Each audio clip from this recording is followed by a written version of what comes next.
পড়বেন। বিসমিল্লাহির রহমানির রহিম। ইন্না আ'তাইনাকাল কাউসার ফাসাল্লি লিরাব্বিকা ওয়ানহার ইন্না শানিআকা হুয়াল আবতার। এই আয়াত, এই সূরা কোরআনের সবচেয়ে ছোট্ট সূরা হইল সূরা কাউসার। এই সূরাটা কেন নাজিল হইল? এর কিছু প্রেক্ষাপট আছে, নাজিল হওয়ার কিছু কারণ আছে। কিন্তু এর মূল কারণ হলো রাসূলকে খুশি করার জন্য আল্লাহ সূরা কাউসার নাজিল করছে।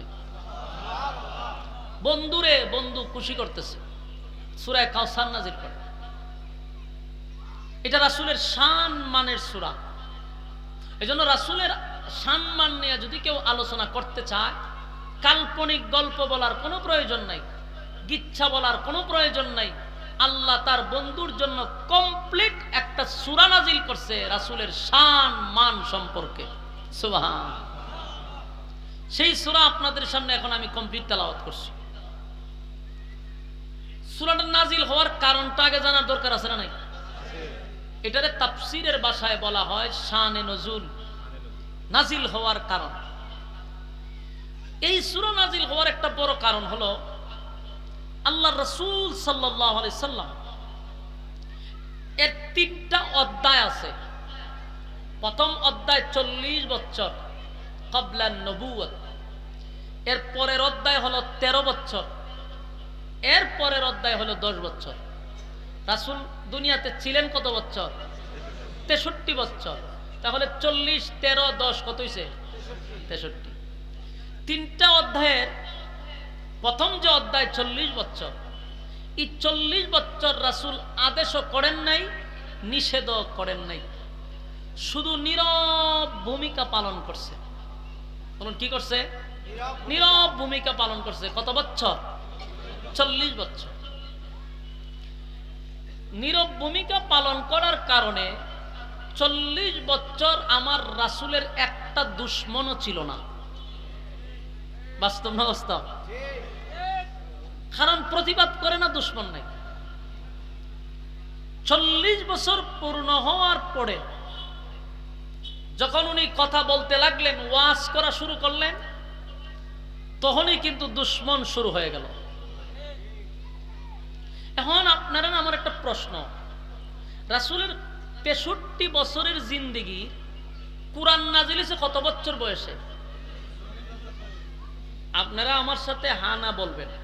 আমি আবারও বলছি, আমার প্রতিটা কথা যতটুক পারি গুছালো সাজানো বলার চেষ্টা করব।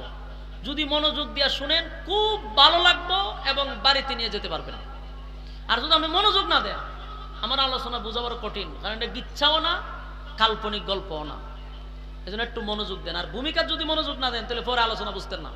এজন্য ভূমিকাটা খুব মনোযোগ দিয়ে শুনেন। রাসূল সাল্লাল্লাহু আলাইহি সাল্লামের 63 বছরের জীবনে 40 বছর পরে কোরআন নাজিল হলো, ঠিক না? তাহলে দিনের দাওয়াত, কালেমার দাওয়াত দিল কত বছর?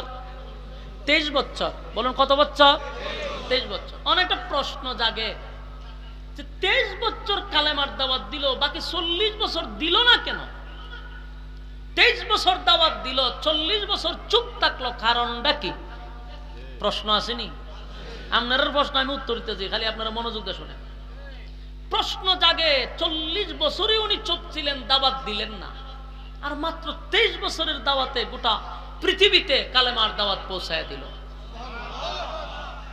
প্রশ্ন হইল 40 বছর দাওয়াত দিল না কেন?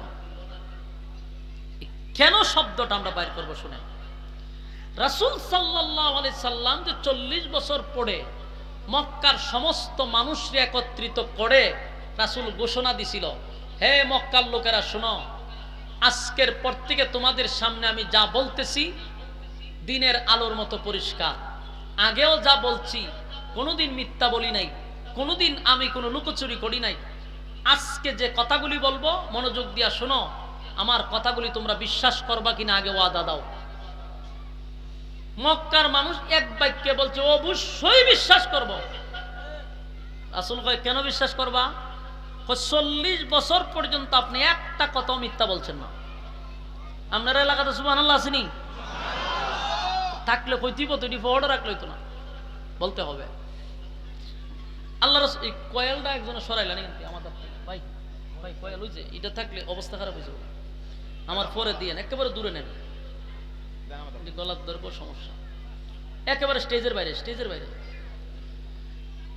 রাসূল সাল্লাল্লাহু আলাইহি সাল্লামকে মক্কার মানুষটাই সাক্ষী দিতে যে আপনি 40 বছর মিথ্যা বলেন নাই, আপনি আল আমিন, এই জন্য আপনার কথা বিশ্বাস করি। রাসূল কয় আমি মিথ্যা বলি না, এটা তোমাদের জবান থেকে তোমরা স্বীকার করছো। তখন রাসূল বলে তাহলে শোনো, আজকে যেটা বলবো এটা চিরসত্য। আজকে তোমাদের সামনে একটা বক্তব্য দিব, এটা হলো লা ইলাহা ইল্লাল্লাহ মুহাম্মাদুর রাসূলুল্লাহ সাল্লাল্লাহু আলাইহি ওয়াসাল্লাম। রাসূল বলেন আজকের পর থেকে আর গাছের পূজা, মাছের পূজা, সূর্যের পূজা, চন্দ্রের পূজা, বাবার পূজা এগুলা করা যাবে না। গোলামি চলবে একমাত্র কার?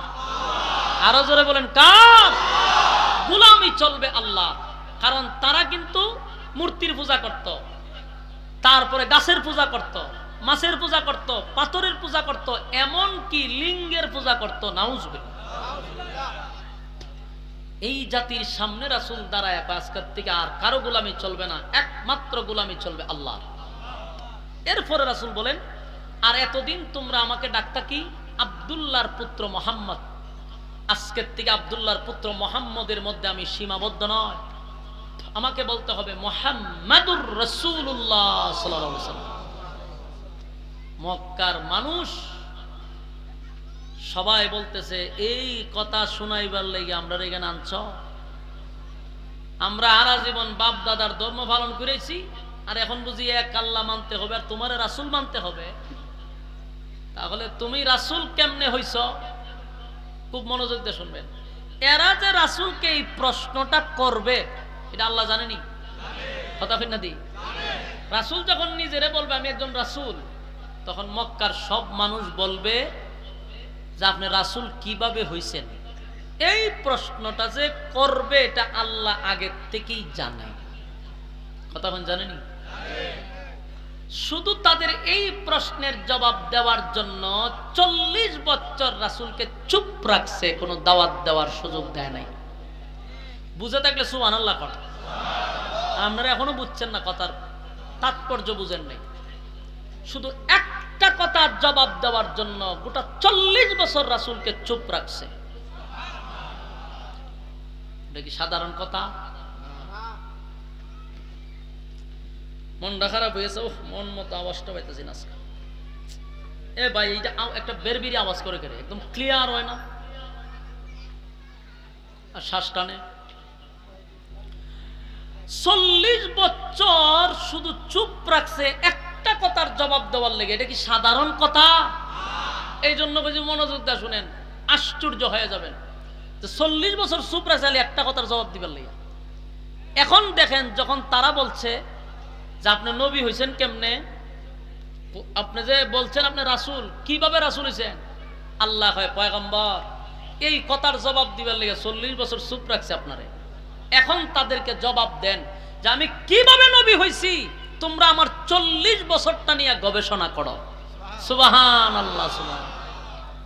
বেঈমানরা যখন প্রশ্ন করছে তুমি রাসূল হইছো কেমনে, আল্লাহ রাসূল কি কয়? আমি কিভাবে রাসূল হইছি আমার 40 বছর নিয়ে গবেষণা করো, দেখো আমি নবী হওয়ার যোগ্য কিনা। এখন এরা রাসূলের ইতিহাস নিয়ে আর গাড়াগাড়ি শুরু করছে। কইরা নিজেরাই কয় কথা তো ঠিক, 40 বছর অ্যানালাইজ করে কয় কথা তো ঠিক, উনি নবী হওয়ার যোগ্য। সুবহান। এটা কিন্তু তারা বিশ্বাস করছে। কেন বিশ্বাস করছে মানে একটা একটা করে শুনেন, শোনার মন মানসিকতা আসেনি? তাহলে একটা একটা করে শুনেন নবী কিভাবে রাসূল হওয়ার যোগ্য, এটা একটু মনোযোগ দিয়ে শুনেন। 1 নাম্বার, এরা রাসূলের জন্মটা নিয়ে আগে গবেষণা করছে। জন্মের আগের থেকে যদি আপনি গবেষণা করেন তাহলে আরো মজা পাইবেন। কি জন্মের আগের থেকে বলবো? জন্মের আগের থেকে শুনলে আপনারা আরো একটু মজা পাবেন। রাসূলের জন্মের আগের থেকেই যা ঘটছে সবগুলো অলৌকিক। বলুন কি? রাসূলের বাবা ছিল আব্দুল্লাহ, ঠিক না? মা ছিল আমেনা। তো রাসূল সাল্লাল্লাহু আলাইহি সাল্লাম ওনার বাবা আব্দুল্লাহ যখন ছোট, আবার রাসূলের দাদা হইল গিয়া আব্দুল মুত্তালিব, উনি ছিল খানায়ে কাবার একজন মুতাওয়াল্লি। তো খানায়ে কাবার দায়িত্ব ওনার ছিল। তো উনি সর্দার হিসেবে মানুষ ওনার কাছে আসতো। তো প্রচন্ড গরম, বৃষ্টি হয় না, মানুষ বৃষ্টির জন্য পাগল, কিন্তু বৃষ্টি তো নাই। আর একটা জমজম যেটা আপনারা খাইতেছেন এখন মক্কায় গেলে, এই জমজম কূপটা বন্ধ ছিল অনেক দিন ধরে, বন্ধ, এটার চালু হয় না। তো দেশের মক্কার সব মানুষ এসে আব্দুল মুত্তালিবের কাছে, যে আপনি তো হইলেন এই কাবার মুতাওয়াল্লি, আপনার কথা এই কাবার মালিক শুনবে, আপনি কাবার মালিকরে বলেন জমজমটা যেন চালু করে দেয়, যেহেতু আপনি সর্দার। তখন আব্দুল মুত্তালিব চিন্তা করলো, আমি তো সর্দার মানুষ, সবাই তো দাবি করে আমার কাছে আসছে, জমজম চালু করার কি ক্ষমতা আমার আছে? জমজম এটা বন্ধ গেছে কবে? আব্দুল মুত্তালিব পড়ছে মহা টেনশন। আব্দুল মুত্তালিব খানায় কাবার সামনে খাড়িয়া হয়, এই খাবার মালিক, এই জমজমটা যদি তুমি চালু করে দাও, তাহলে আমার 10টা সন্তানের থেকে একটা সন্তান তোমার রাস্তায় কুরবানি করে দিব। মান্নত করছে। ঘটনাক্রমে মান্নত করার কারণে পরের দিন দেখে জমজম চালু হয়ে গেছে, অটোমেটিক পানি ওটা শুরু করছে। তো মানুষের একটা স্বভাব হইল, মান্নত করার পরে যখন জিনিসটা হাসিল হয় তখন আর মান্নত পুরা করতে রাজি হয় না, ঠিক নেই? আব্দুল মুত্তালিব তো মান্নত পুরা করে না। স্বপ্নে আব্দুল মুত্তালিবকে দেখায়, এই আব্দুল মুত্তালিব, ছেলে না কইছিল একটা কুরবানি দিবি, দেশ না কা, নাহলে 10টারে মেরালাম। ঘুম থেকে জাগ্রত হইয়া দৌড়াইয়া ওয়ারাকা বিন নাউফেল নামক একজন পণ্ডিত ছিল, তাওরাতের আলেম, তার কাছে গিয়া কইল যে ভাই, আমি তো স্বপ্নে আমি জমজম পানি চালুর জন্য একটা মান্নত করছিলাম, মান্নত পুরা করি না, স্বপ্নে বারবার আমারে দেখায়, আমারে বাঁচা। ওয়ারাকা বিন নাউফেল তাওরাতের আলেম বলেন, তুমি কেন তোমার মান্নত পুরা করো না, নাহলে তো বিপদ হইব। উনি 10 ছেলেরে নিয়ে বসছে, বৈশাখ বাবা, এমনি এমনি মান্নত করছিলাম, পানি উঠলে একজনকে কুরবানি দিব, তোমরা 10 জনের মধ্যে যে কোনো একজনটা আমি জবাই করলে চলবে, এখন কে রাজি আছো বলো? বলুন কেউ আর রাজি হইব? বড় ছেলে কয়, আব্বা আপনি কি আমার নাম কইছিলেন মান্নতের সময়? না। কইলে সালাম আলাইকুম, গেছে গা। এরপরের ছেলে কয়, বাবা আপনি কি আমার নাম কইছিলেন? না, নাম তো কইছি না। কইলে আমিও যাই। আরেকজনে আমার নাম কইছিলেন? কইলে আমিও যাই। কইতে কইতে 9 জন গেছে গা। রইছে মাত্র, ওনার নাম কি? আব্দুল্লাহ, ছোট ছেলে। উনি তো খুব লাজুক ভদ্র, বাপের দ্বারা বসে রয়েছে। কিন্তু আব্দুল মুত্তালিবের ভিতরেও এই ছেলের কুরবানি দিবে এটা নিজের মধ্যে নাই। ছোট ছেলে তো একটু ভালোবাসা বেশি, মহব্বত বেশি। আব্দুল মুত্তালিবও চায় না যে আমার ছেলেটার আমি জবাই করি। ওনার উদ্দেশ্য ছিল বাকি 9টার মধ্যে একটা হইলে চলবো, কিন্তু এটারে দিব না। বাকি 9 ছেলে কেউ রাজি না। আবার গেছে তাওরাতের আলেমের কাছে, গিয়া কয় 9টার একটাও রাজি না, আমি করতাম কি? তাওরাতের আলেম কয়, তাহলে শুধুটারে জবা করে, এটা প্রতিবাদ করতে না। এটা তো আমার মনে মানে না, মনে না মানলে 9টা শেষ, 10টাই শেষ হইব। বিপদ পইরা এই ছোট ছেলেরে কুরবানি দেওয়ার জন্য প্রস্তুতি নিছে আব্দুল্লাহ রে। ছোট থাকতে মানে বিয়ে শাদী করেনি। অমুক তারিখ দিন ধার্য করছে, আগামী এতদিনে শুক্রবার খানায় কাবার সামনে আব্দুল্লাহকে জবাই করা হবে। সারা এলাকার যত মানুষ আছে সবাই সেখানে জমা হয়েছে, দিন তারিখ ঠিক করছে। আব্দুল মুত্তালিবও খানা, সবাই দাঁড়ানো, ছেলেরে জবাই করবে। যেই মাত্র জবাই করতে যাবে, এমনি দেখে 80 জন যুবতী মেয়ে তরবারি লিয়ে হারইছে। কতজন? বিয়াইতে না আবিয়াইতা, আবিয়াইতা মাইয়া, ইনটেক মাইয়া ফান সব উঠতে হারইছে তরবারি লইয়া। গিয়ে আবু তালেবের গলার ধরছে, ধরে কয়, আবু তালেব, তোর 9টা ছেলেরে জবাই কর, কোনো অসুবিধা নাই, কিন্তু আব্দুল্লাহর গলার যদি ছুরি লাগাস তো গোটা মক্কায় আগুন ধরায় দিব। সুবহানাল্লাহ বাড়ি দিয়ে বলো। গোটা মক্কা নগরীতে আলোড়ন সৃষ্টি হয়ে গেল। আব্দুল্লাহকে জবাই করতে গেলে প্রায় ৮০ জন যুবতী তরবারি লইয়া দাঁড়ায়া গেছে। আব্দুল মুত্তালিবের কাছে গিয়া বলে, আব্দুল মুত্তালিব, ৯টা ছেলেরে জবাই করে দাও, কোনো বাধা দিব না, কিন্তু আব্দুল্লাহর গলায় যদি ছুরি লাগাও উপায় নাই, আগুন ধরায়া দিব। আব্দুল মুত্তালিব পড়ছেনি বিপদ, তাও আবার মাইয়া ফাম, পুরুষ না, মহা মুসিবতে পড়ছে। এদিনের অনুষ্ঠান শেষ, দৌড়ে গেল ওয়ারাকা বিন নাউফেলের কাছে, বন্ধু তোমার কথায় তো ছোট ছেলেটারে গেছিলাম কুরবানি দিতে, কিন্তু এই মাইয়া ফান আমার গলার মধ্যে ছুরি লাগায়া দিছে, আমার ছেলেরে যদি আমি জবাই করি তারা নাকি মক্কায় আগুন লাগায়া দিবে। মেয়েদের কথা হলো, আব্দুল্লাহর চেহারা দেখলে আমাদের সকালে কাজে গেলে আমাদের কাজে বরকত হয়, আব্দুল্লাহর চেহারা দেখা ব্যবসায় গেলে ব্যবসায় বরকত হয়। আর সমস্ত মক্কা নগরীর যত যুবতী মেয়েরা ছিল সব আব্দুল্লাহর জন্য পাগল। কিন্তু এখন তো আব্দুল্লাহরে জবাই করতে দেয় না, ঘটনাক্রমে আব্দুল্লাহরে জবাই করতে দেয় না, কোনোভাবে আব্দুল্লাহরে জবাই করতে পারে না। ওয়ারাকা বিন নাউফেল সিদ্ধান্ত দিল, একটা কাজ করো, ১০০ উট এক জায়গায় রাখো, আর তোমার ছেলে আব্দুল্লাহরে আর একটা জায়গায় রাখো, লটারি মারো, লটারির যদি উট উঠে তাহলে উটের নাম উঠলে উট ১০০ আল্লাহর রাস্তায় কোরবানি দিবা, ছেলের নাম উঠলে ছেলেরে দিবা।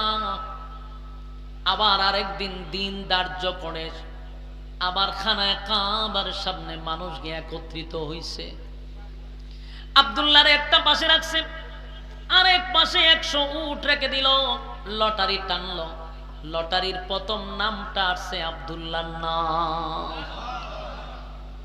এখন কি করো, আবার মারছে লটারি, আবার আব্দুল্লাহর নাম, প্রথম ১০ বার মারছে, ১০ বার আব্দুল্লাহর নাম লটারিতে আসছে,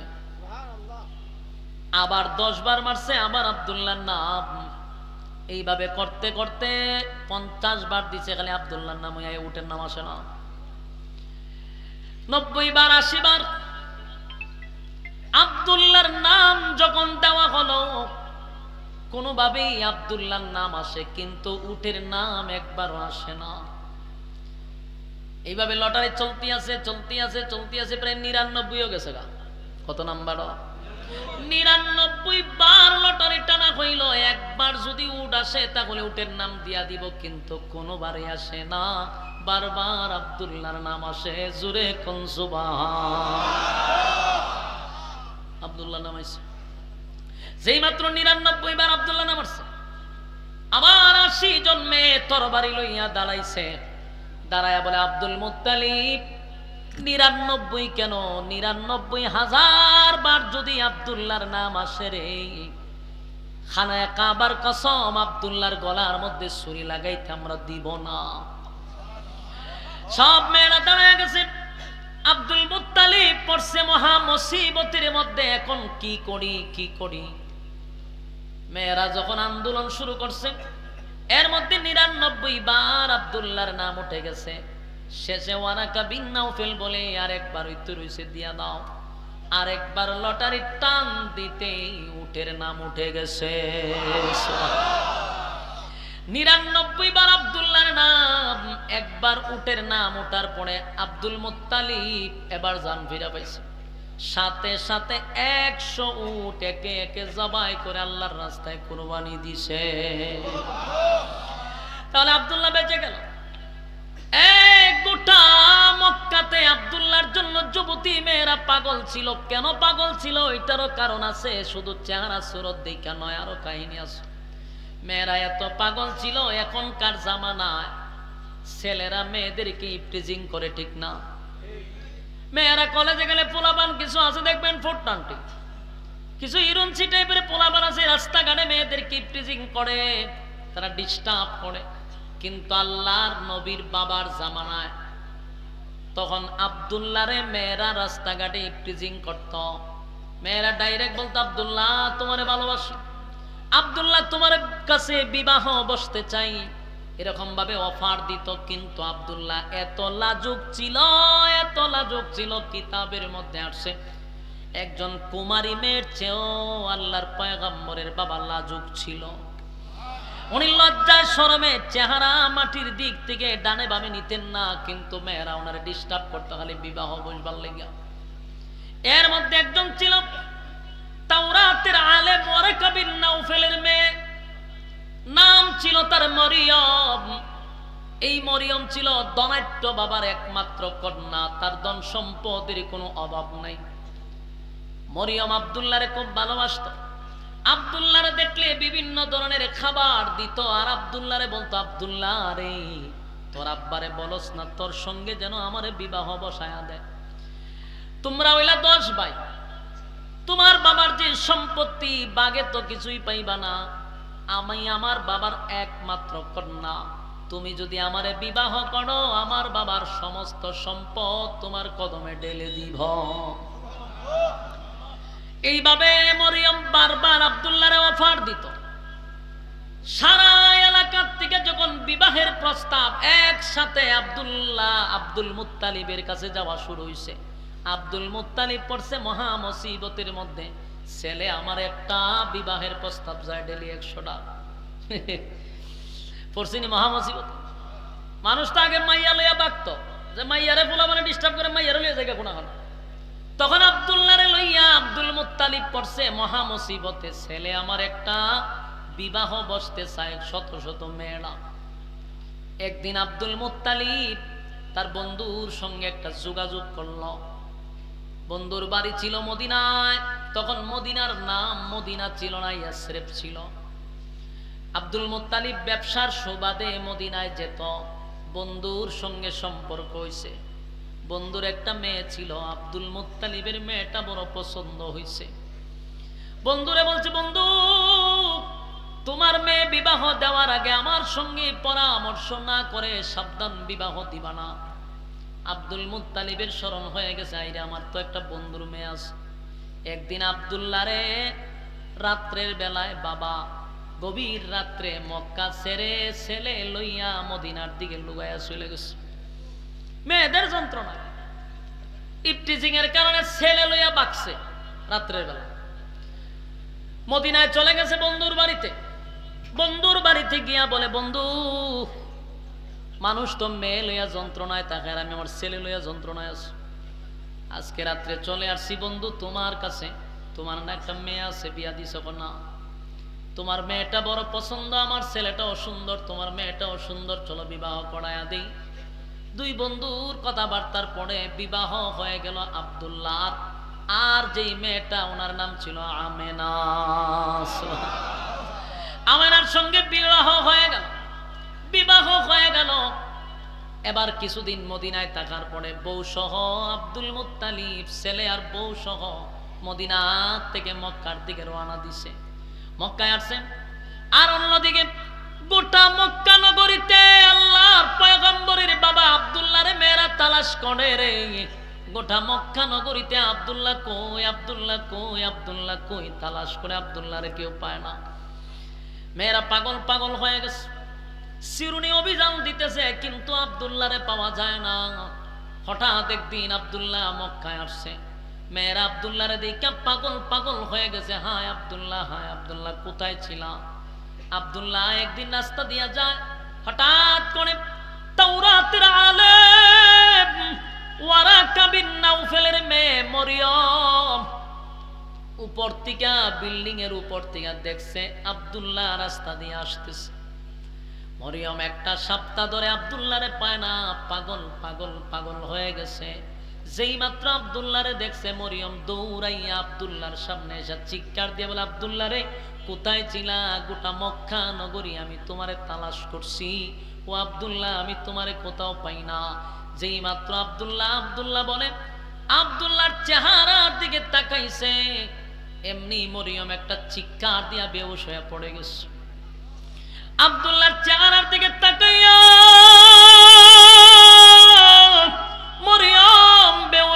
গেছে গো, মরিয়ম বেহুশ হয়ে গেছে। আব্দুল্লাহ চিন্তায় পড়ে গেল, যে মরিয়ম আমারে দেখলে এত আদর করে, এত মহব্বত করে, খানা দেয়, আমারে বসতে দেয়, আজকে আমারে দেখে বেহুশ হয়ে গেল, ঘটনা কি? হুশ ফিরার পরে আবার চিৎকার দিয়ে আবার বেহুশ হয়ে গেছে। 2-4 বার বেহুশ হয়ে গেল। স্বাভাবিক হওয়ার পরে আব্দুল্লাহ বলে, মরিয়ম তুমি না আমারে দেখলে হাসি দিতা, আমারে বসাইতা, খাবার দিতা, আজকে তুমি আমারে দেখে এইভাবে কেন বারবার অজ্ঞান হয়ে যাচ্ছ? কেন তুমি ফিট হয়ে যাচ্ছ, চিৎকার দিচ্ছ? এবার মরিয়ম বলে, আব্দুল্লাহ রে, খানায় কাবার কসম দিয়া বলি, আমার সঙ্গে মিথ্যা বলবি না। আব্দুল্লাহ বল, আব্দুল্লাহ খানায় কাবার কসম কেড়ে বলে, আব্দুল্লাহ বল, তুমি কি বিবাহ করছো? আব্দুল্লাহ তুমি কি বিবাহ করছো? বলে, হ, বিয়া করছি। মরিয়ম আর একটা চিৎকার দিয়া বলে, আব্দুল্লাহ রে, তোমার বিবির নাম কি? আমেনা। বলে, হ, আমেনা। হায় আব্দুল্লাহ। এবার মরিয়ম কান্দে আর কয়, আব্দুল্লাহ তোমার বাবা যেদিন তোমারে খানায় কাবার সামনে মান্নত পুরা করার জন্য জবাই করতে নিছিল, এ আব্দুল্লাহ সেদিন 80 জন মেয়ে তরবারি লইয়া দাঁড়াইছিল তোমারে বাঁচানোর জন্য। জানুনি আব্দুল্লাহ মেয়েগুলাকে পাঠাইছে? আব্দুল্লাহ রে, আমি মরিয়ম 80 জন মেয়ে পাঠাইছিলাম তোমারে রক্ষা করার জন্য। কারণ আব্দুল্লাহ আমি তোমারে ভালোবাসতাম, এর কারণ ছিল 80 জন মেয়েকে আমি পাঠাইছি তোমার শরীরে যেন কোনো তরবারির আঘাত না লাগে। আব্দুল্লাহ রে, আমি পাগল হয়ে গেছি একটা সপ্তাহ। আজকে তোমার চেহারা দেখে আমার আর তোমার প্রতি কোনো আফসোস নাই, আমার কোনো আফসোস নাই। আমি তোমার সৌন্দর্য দেখে বিবাহ বসতে চাই নাই রে আব্দুল্লাহ। আমার তোমার পিছনে বিবাহ বসার একটা কারণ ছিল, আমার বাবা হইল তাওরাতের আলেম। আমি আমার বাবার সঙ্গে মাঝে মধ্যে তাওরাত পড়ি, তাওরাত রিসার্চ করি। তাওরাতের প্রতি পৃষ্ঠায় পৃষ্ঠায় একজনের নাম আছে, উনি হলেন মুহাম্মদ সাল্লাল্লাহু আলাইহি ওয়াসাল্লাম। আর এই মুহাম্মদ যে দুনিয়ায় আসবে, এই মুহাম্মদী নূর ছিল তোমার কপালে। এই নূর দেখে আমি পাগল হয়ে গেছি, আমি যেন পৃথিবীর শ্রেষ্ঠ মা হইতে পারি। একটা জবান বন্ধ রাখবেন না, আল্লাহু আকবার। এই আর জোরে কোন আল্লাহু আকবার। আশিকে রাসূল, আমার নবীর নূর দেখা গেছিল আব্দুল্লাহর কপালে। আব্দুল্লাহর কপালে নূরে মুহাম্মদ দেখার কারণে ওই মরিয়ম এত পাগল হইছে, এত পাগল হইছে। মরিয়ম চাইছিল পৃথিবীর শ্রেষ্ঠ মা হওয়ার জন্য। মুহাম্মদের মা মানে পৃথিবীর শ্রেষ্ঠ মা। মরিয়ম বলে, হায় রে আব্দুল্লাহ, আমার জীবন শেষ, আমার বড় স্বপ্ন ছিল আমি মুহাম্মদের মা হব রে, আমি পৃথিবীর শ্রেষ্ঠ মা হব, শ্রেষ্ঠ মা হব, শ্রেষ্ঠ মা হব। কিন্তু আব্দুল্লাহ, আমি কেন বারবার ফিট হয়ে গেলাম, বারবার কেন অজ্ঞান হয়ে গেলাম? কারণ তোমার কপালে আর সেই নূর দেখা যায় না। কারণ পৃষ্ঠাতে লেখা ছিল, যেদিন আব্দুল্লাহ বিবাহ করবে সেদিন এই নূর আমেনার গর্ভে চলে যাবে। আমি এই জন্য আসার পরেই তোমার চেহারা দেখলাম, তোমার চেহারার মধ্যে সেই নূর পাওয়া যায় না, এটা অলরেডি আমেনার গর্ভে চলে গেছে। আমি আর কোনোদিন শ্রেষ্ঠ মা হতে পারব না। মরিয়ম কান্দের বলে, আব্দুল্লাহ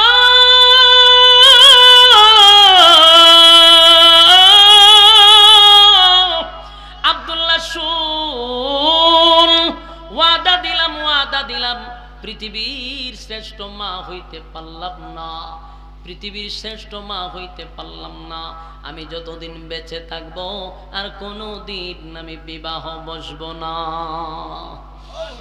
এই যুবক ভাইরা, শুধু আপনাদেরকে বোঝানোর জন্য আমি আব্দুল্লাহ পর্যন্ত যেতে হইছে। সেখান থেকেই অলৌকিক ঘটনা শুরু হইছে, লম্বা ঘটনা, তাই আমি শর্টকাট করি, আপনাদের মনে ডিস্টার্ব হইতেছে। আপনার পিছনে বক্তা আছে, আমি শর্ট করতে গেলেও বিষয়টা গোছালো হবে না, তাই একটু শর্টকাট করতেছি, মনোযোগ দিয়া যদি শুনেন। আমেনার গর্ভে চলে আসলো আব্দুল্লাহর পুত্র মুহাম্মদ, চলে আসলো গর্ভে। 6 মাস যেতে না যেতে আল্লাহর কি লীলা রে, আল্লাহর কি খেলা। আব্দুল্লাহ জ্বরে আক্রান্ত হইয়া মারা গেছে। আব্দুল্লাহ মারা গেল।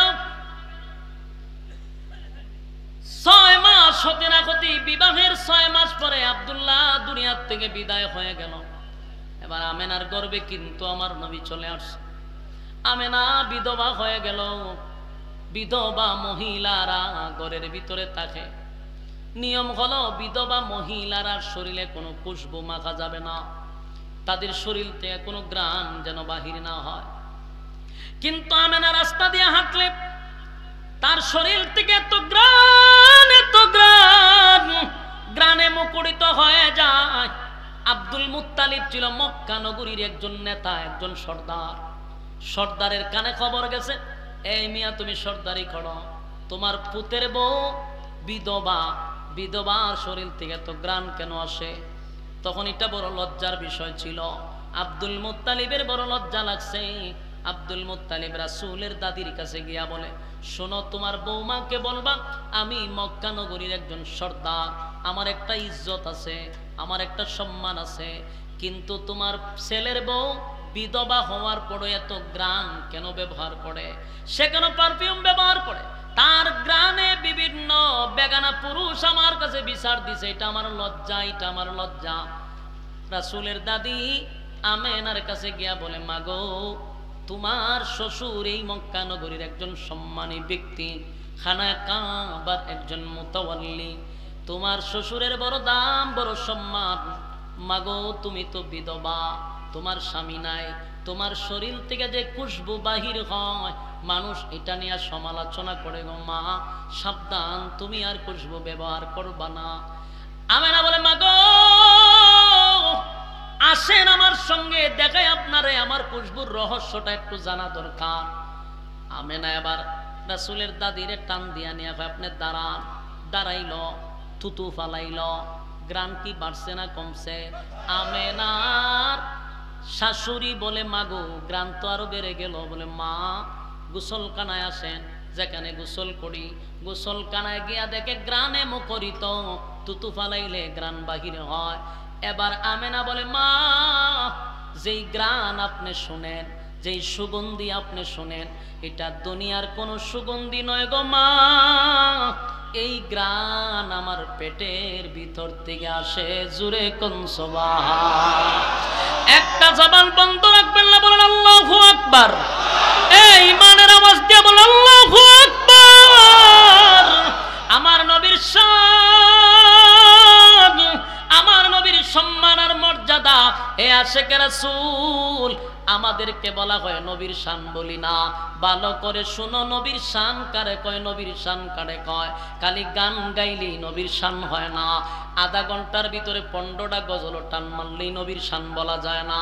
নবীর শান মান সম্পর্কে আমার আল্লাহ কমপ্লিট সূরা নাজিল করছে। এই সূরার ভিতরে সব কাহিনী আল্লাহ দিয়া দিছে। এবার আসুন, নবী তখন 6 মাস, নবীর মা আমেনার পেটের ভিতর থেকে গ্রান বাহির হইতেছে, তুতু বানাইলে গ্রান বাহির হইতেছে, গোসল করলে গ্রান বাহির হইতেছে। এইভাবে নবীর মুজিজা শুরু হয়ে গেল। এবার আমেনা বলে, শুনো, শুধু তাই না, শুধু তাই না। আমেনা বলে, আমি রাস্তা দিয়া যখন হাঁটি, উড়ন্ত পাখিরা আমারে দেখা কথা বলে আর বলা বলি করতে থাকে, এ পাখিরা সাবধান, ওই দেখ মুহাম্মদের মা আসতেছে, সাবধান, আমেনার উপর দিয়া যাবি না, আমেনার উপর দিয়া যাবি না, বেয়াদবি হয়ে যাবে, বেয়াদবি হয়ে যাবে। চিন্তা করেন, পয়গম্বর এখনো পেটে, উপর দিয়া আমেনার উপর দিয়া পাখি যায় না, বেয়াদবি হয়ে যাবে। আমেনা বলে, শুধু তাই নাই গো, আমি যখন যাই কূপের ভিতর থেকে পানি আনার জন্য, কূপের পানি রশি দিয়া বালতি দিয়া টেনে টেনে তুলতে হয়, এমন কূপ আপনারা দেখছেননি? এটার কি কম? হ্যাঁ, কুয়া অথবা কূপ। এই কূপের থেকে পানি তুলতে আগে, এখন টিউবওয়েল বাড়িছে, কথা হয় না দি? আমার বয়স যাবার বেশি, আপনার যুগের এমন না। আমি ছোটবেলায় দেখছি, আমার থেকে বয়স যাদের বেশি না তারা বেলা করে জানে। আমি 20 বছর আগে দেখছি এমন ঘটনা, 25 বছর আগে দেখছি। আমরা তো সিলেট বার একটু পাহাড়ি অঞ্চলে, সেখানের মানুষ কূপের থেকে পানি উঠায় বালতি দিয়া, এটা বহুত আগে, এখন নাই। তো তখনকার যুগেও বালতি দিয়া টেনে টেনে রশি দিয়া তুলতে হইতো। এটা একটা কষ্ট আছে না নাই? তো যে গর্ভবতী প্রেগনেন্ট মহিলারা যদি পানি তুলতে যায় তাদের জন্য আরো কষ্ট। কিন্তু আমেনা বলে, আমি যখন কূপের কাছে যাই, পানি নিচের থেকে অটোমেটিক আমার সামনে এসে হাজির হয়ে যায়। আমার বালতি ফালাইয়া কষ্ট করে পানি উঠানো লাগে না, এমনিতে পানি আমার সামনে চলে আসে। আমার বান্ধবীরা আমারে বলতো, আমেনা তুই দাঁড়ায়া থাক, তাহলে আমাদের কষ্ট হয় না। তুই গেলে পানি নিচে চলে যায়, তুই আসলে পানি সামনে আসে। জুরে কোন সুবহান। এইটা আমার নবী,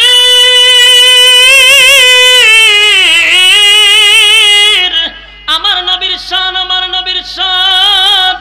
আল্লাহর পয়গম্বর এখনো 6 মাস পেটে আছে, মুজিজা শুরু হয়ে গেল। আম্মা জান আমেনা বলে, শুধু তাই নয়, আমি রাস্তা দিয়ে হাঁটলে পড়ে গাছ আমার দেখে সালাম দেয়, পাথরে আমার সালাম দেয়, পাথরে আমার চুম্মু দেয়, আর বলে এটা মুহাম্মাদির মা।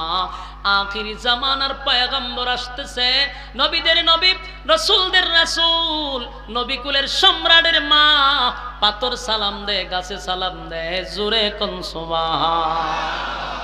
আমার যুবক ভাইরা, ঘটনাক্রমে 12ই রবিউল আউয়াল সুবে সাদিকের সময়, সোমবার দিন সুবে সাদিকের সময় রাসূল দুনিয়াতে পদার্পণ করল। রাসূল দুনিয়াতে পদার্পণ করার কারণে আসমান খুশি, জমিন খুশি, সূর্য চন্দ্র গ্রহ নক্ষত্র, পাহাড় পর্বত সাগর নদী নালা খাল বিল কীট পতঙ্গ সব খুশি আনন্দে, যেন সবগুলা একরকম নয়। গাছে খুশি, মাছে খুশি, আসমানের ফেরেশতারা আনন্দিত, জমিনের ফেরেশতারা আনন্দিত, কুল কায়নাত নবীর প্রেমে আনন্দিত। সুবহানাল্লাহ। আল্লাহর নবীর আনন্দিত, নবী দুনিয়াতে আসছে এই জন্য আনন্দিত, আনন্দিত, আনন্দিত, আনন্দিত। সুবে সাদিকের সময় রাসূল দুনিয়াতে আসছে। ঘটনা হলো, নবী সুবে সাদিকের সময় কেন আসলো? নবী তো দুপুরে আসতে পারত, বিকালে আসতে পারত, রাত্রে আসতে পারত। তার একটা নাম্বার কারণ হলো, দিন আল্লাহর কাছে দরখাস্ত করছে, মালিক আপনার বন্ধুরে আমার মধ্যে পাঠান। রাত আল্লাহর কাছে দরখাস্ত করছে, আপনার বন্ধুরে আমার কাছে পাঠান। আল্লাহ রাত আর দিনের দরখাস্ত রাখতে গিয়া সুবে সাদিকের সময় পাঠাইছে। কারণ সুবে সাদিকটা হলো রাতের শেষ অংশ, সুবে সাদিকটা হলো দিনের প্রথম অংশ। কথা হয় না? দিনের প্রথম রাতের শেষ, তাহলে রাতও পাইল দিনও পাইল। এই জন্য সুবে সাদিকের সময় আল্লাহ দুনিয়ায় নবীরে পাঠাইল। দিনরেও খুশি করলো, রাতকেও খুশি করলো।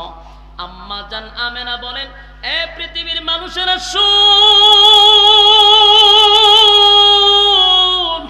আমার ছেলে যখন দুনিয়ায় আসছে গো, আশ্চর্য আশ্চর্য আশ্চর্য ঘটনা, অলৌকিক ঘটনা, অলৌকিক ঘটনা। নবী যখন দুনিয়ার জমিনে পদার্পণ করছে, যেই মাত্র দুনিয়ায় আসছে, আম্মা জান আমেনা বলে, আমি তাকায়া দেখি, আমি তাকায়া দেখি আমার ছেলের শরীরে কোনো ময়লা নাই, কোনো রক্ত নাই, কোনো দুর্গন্ধ নাই। মানুষ যখন জন্মগ্রহণ করে তখন মানুষের শরীরে রক্ত লাগানো থাকে, কথা হয় না? দুর্গন্ধ থাকে, নার লাগানো থাকে। আম্মা জান আমেনা বলেন, আমার ছেলের নার কাটা ছিল, নার লাগানো ছিল, নাক কাইটা দিছে। আল্লাহর নবীর মা আমেনা বলেন, এ পৃথিবীর মানুষেরা শুন, আমার ছেলের কে যেন গোসল করাইয়া খুশবু মাখাইয়া দুনিয়াতে পাঠাইছে, লজ্জাস্থান পর্যন্ত দেখা যায় নাই, জান্নাতি পোশাক যেন পরায়া পাঠাইছে। আম্মা জান আমেনা বলেন, পৃথিবীর সব ছেলে মেয়েরা দুনিয়ায় আসার পরে কান্নাকাটি করে, কান্নাকাটি করে। কথা হয় না? আপনারা কি দুনিয়ায় আসতে আসতে আইছে? হ্যাঁ, আপনারা কি দুনিয়াতে আসি দিসলে? তাহলে কি করছেন? মানুষ আইসা কান্দে, মানুষ কি করে? কথা বলে। যখন তুমি এসেছিলে কেঁদেছিলে একা, তুমি হেসেছিল ববে। মানে সবাই তোমার লেগে হাসছে আর তুমি একলা একলা কানতে কানতে আইছো, ঠিক না? কথা হয় না? তাহলে এমন জীবন করো হে গঠন, মরিলে হাসিবে তুমি, কাঁদিবে ভুবন। কারণ আমি আসার সময় কাঁদতে কাঁদতে আসছি, যাওয়ার সময় যেন আমার কান্না না হয়, আমি যেন হাসতে হাসতে কবরে যাই, তামাম পৃথিবীর মানুষ যেন আমার জন্য কান্দে, ঠিক কিনা? এই জন্য মানুষ আসার সময় কান্দে, কিন্তু যাওয়ার সময়টা যেন কান্না না হয়। বাকি যতদিন দুনিয়াতে বেঁচে থাকবেন এমন ভাবে জীবনটাকে গঠন করতে হবে, মরার সময় আমি হাসতে হাসতে মাওলার কবরে যাব, আর পৃথিবীর মানুষ আমার মায়ায় যেন কান্দে, ঠিক নেই? কিন্তু এখন আমাদের দেশের মানুষ মরলে মানুষ আল্লাহ এ যে মরছে, কথা কোন ঠিক নেই? এমন আচরণ করে না? এমন আচরণ করেনি অনেকে। যেমন আমাদের দেশের নেতারা যখন মরত, 16 বছরের নেতা যা আছে, এরা কেউ যদি মারা যায় তো মাঝে লিখতো আলহামদুলিল্লাহ। তার মানে কি? মানুষ খুশি হইতো, কথা কয় না? আলহামদুলিল্লাহ কোন সময় কয়? আনন্দ আসলে খুশি হয়। তাহলে এটা কি কোনো জীবন কয়?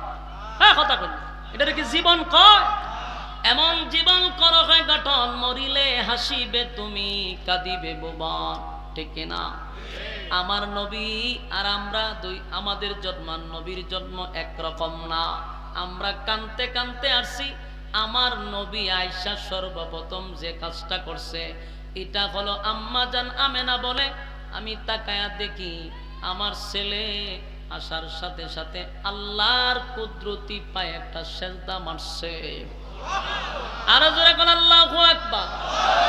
এটা কি সাধারণ কথা? আমি আর আপনি জন্মের সাথে সাথে সেজদা দিতে পারো? নবী আয়েশা সেজদা দিছে। আম্মা জান আমেনা বলেন, আমি চিন্তা করলাম সেজদায় পড়ে কি করে। দেখলাম আমার ছেলেও গুনগুনাইয়া কান্দে। আমি আস্তে আস্তে আমার ছেলের কাছে গেলাম, কানটা লাগায়া দিলাম।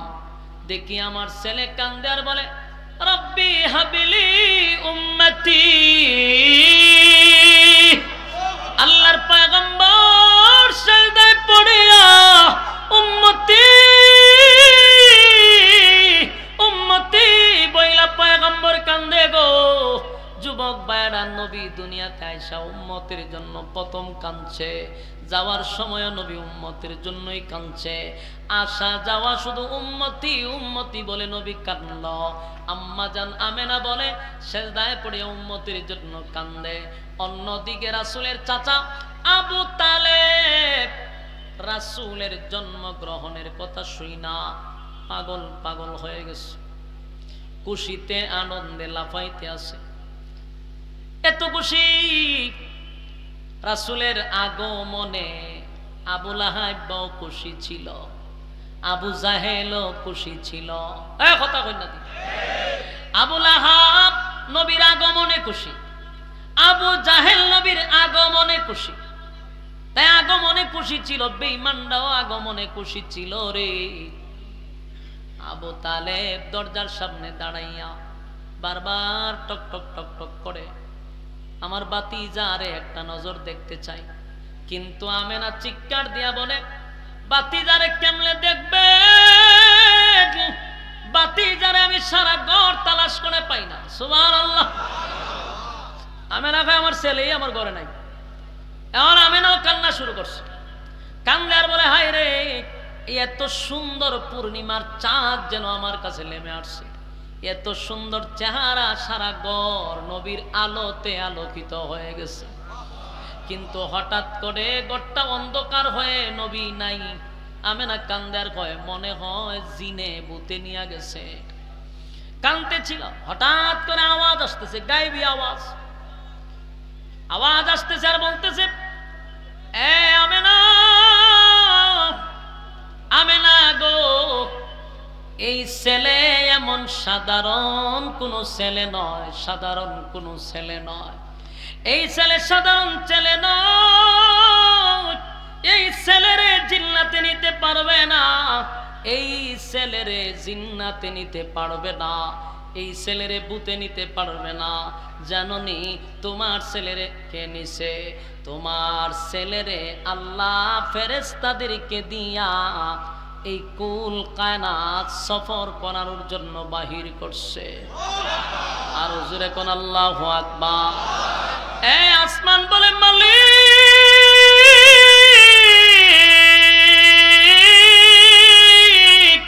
আপনার বন্ধুরে দেখতে চাই গো। পরবর্তীতে যেন আসমান না বলতে পারে আপনার বন্ধুরে চিনি না। এই জন্য 7 আসমান রাসূলরে ভ্রমণ করাইছে, 7 জমিন ভ্রমণ করাইছে, কুল কায়নাত নবীরে ভ্রমণ করাইয়া আমেনার কাছে আবার আইসা আমেনার কুলে নবীরে দিয়া গেছে। চিৎকার দিয়া কোন সুবহান। আমেনার কাছে আবার ফিরাইয়া দিল, আমেনার কাছে ফিরাইয়া দিছে। আমেনা কুলে লইয়া চুমু দেয়। ওইদিকে আবু তালেব দরজার মধ্যে দাঁড়ায়া বলে, আমেনা গো, ছেলেরে কি পাওয়া গেছে? কইছি পাওয়া গেছে। এবার আমার বাতিজারে আমার কুলে দাও, একটা নজর দেখে কলিজা আমি ঠান্ডা করি। যখন চিৎকার দেওয়া শুরু করলো, আমেনা রে, আমেনা গো, আমার বাতিজারে দেখা কলিজা ঠান্ডা করতে চায়। দরজা খুলে পয়গম্বরকে যখন সামনে দিল, পয়গম্বরকে আবু তালেব হাতে লইয়া চুমু দেয়, বুকে লাগায় আদর করে। যখন বিছানায় রাখছে, দেখে আকাশের চন্দ্রটা আস্তে আস্তে নিচের দিকে নামতেছে। সুবহানাল্লাহ। আর জোরে বল আল্লাহু আকবার। আপনারা আজকের বক্তা চলে আসছে আমার একই এলাকা নাসিরউদ্দিন আনসারী সাহেব। আয়সা যেহেতু পড়ছে, আমি আর সামনের দিকে আগানোর কোনো সিস্টেমই নেই। তবে বিষয়টা একটু ফিনিশিং যেটা দিয়ে শুরু করছিলাম, এটার মজাটা আর পাইলেন না আমার। আর এটা তো ওনারও দোষ না, ওনার হক আমি নষ্ট করে বইরেছি, দোষ তো আমার। কিন্তু বিষয়টা হলে যেহেতু বসছিলাম, আমি পাচ্ছি বাইরে মনে একটু শোয়া টোয়াইতেছে, নাস্তা উস্তা করাইবো, তা আমি আমার জায়গাটা আনবার লেগে খালি মজাটা যারা কইছি। 40 বছর পরে নবী কেন হইলো, কেমন হইলো, ঘটনাটা তো কইতে পারলাম না। এখন শুনেন, প্রত্যেক জিনিসের একটা বিবেক ইনসাফ থাকা দরকার। উনিও সিলেটের, আমিও সিলেট। আর বাই যেহেতু বয়ে গেছে গা, এখন সামনে আর আগাইবেন কেমনে? এটা তো বেইনসাফি হয়। গত বছর আলহামদুলিল্লাহ আপনারা মৌমাছির মতো সংখ্যা তো আরো বেশি ছিল, গত বছর আরো বেশি আসছিল না? গত মাঠ বইরা এদিক সেদিক সব বড়া ছিল। এই বছর আপনারা সংখ্যা কিন্তু কমছেন, বাড়ছেন না, অনেক কমে গেছেন। গত বছর আমার ইয়াদ আছে মাঠে জায়গা নেয় নাই। এরপরও মৌমাছির মতো আপনারা একটা আগ্রহ নিয়ে বসছিলেন। আরেকটা কথা বলি, আপনারা আমার আরেকটা উপহার করছিলেন, আমি কৃতজ্ঞতা প্রকাশ করি আপনাদের। আপনারা আমার মাদ্রাসায় কিছু অর্থ দিছিলেন, এক্সট্রা, ইয়াদ আসেনি? এই অর্থ দিয়ে আমি আজ আলহামদুলিল্লাহ আপনাদের দোয়ার বরকতে প্রায় 1.5 কোটি টাকা খরচ করে আমার এলাকায় একটা মাদ্রাসা করছি। এবং এই মাদ্রাসার ইতিহাস যদি আপনারা জানতেন, তাহলে বুঝতেন যে কেন আপনাদের কাছ থেকেও আমি সাহায্য চাইছি। কারণ ওই মাদ্রাসা করতে গিয়া একটা পয়সা আমার এখানে কেউ দান করবে এই সুযোগ নাই। এটার পুরা খরচ, নির্মাণাধীন কাজ আমার, বেতন দেওয়া আমার, ছাত্রদেরকে খাওয়ানো আমার, সব কিছু একটা মানুষের উপরে ডিপেন্ড করে। এই জন্য আপনাদের কাছে যখন চাইছি, আপনারাও দান করছেন, মন বড়ে আমার কাছে দিছেন। আলহামদুলিল্লাহ, আমি এই কারণেই অত্যন্ত খুশি হয়ে আপনাদের এই দাওয়াতটা রাখছি। 2টা প্রোগ্রাম ক্যান্সেল করে তাৎক্ষণিক আপনাদের এখানে আসছি, একমাত্র ভালোবাসা মহব্বত নিয়ে। তা আপনারা আমার ভালোবাসা দেখাইছেন, মৌমাছির মতো বসা ছিলেন। আমি আরেকটা ওয়াদা করাই যাই, আমার ভাই যেহেতু আমার এলাকারই, আপনারা এখন যেভাবে বসে আছেন ইনশাআল্লাহ সেইভাবেই বসে থাকবেন আশা করি আপনাদের কাছ থেকে। উনিও মেহমান, আমিও মেহমান, আপনারা মেজবান। মেহমানের কদর করা মেজবানের দায়িত্ব, নবীর সুন্নাত, ঠিক কিনা? আপনারা লড়াচড়ি করবেন না। ভাইও কিন্তু ভাইরাল বক্তা, ভাইরাল মানে আমার উপরের বক্তা, আমার আগের বক্তা হইল উনি। আমরা তো ওনার বহু পরের, অনেক ছোট আমি ওনার। উনি যে সময় বয়ান করে তখন আমি ফরি, আর বেচারা ওই সময় বয়ান করে। তাহলে আমার এলাকা, আমার ভাই, ইনশাআল্লাহ আপনারা তার বয়ান শুনবেন। আমি যদি হায়াতে বেঁচে থাকি আর আপনারা যদি আমার দাওয়াত দেন, আর এখানে যেহেতু আপনার গ্রামের তরিক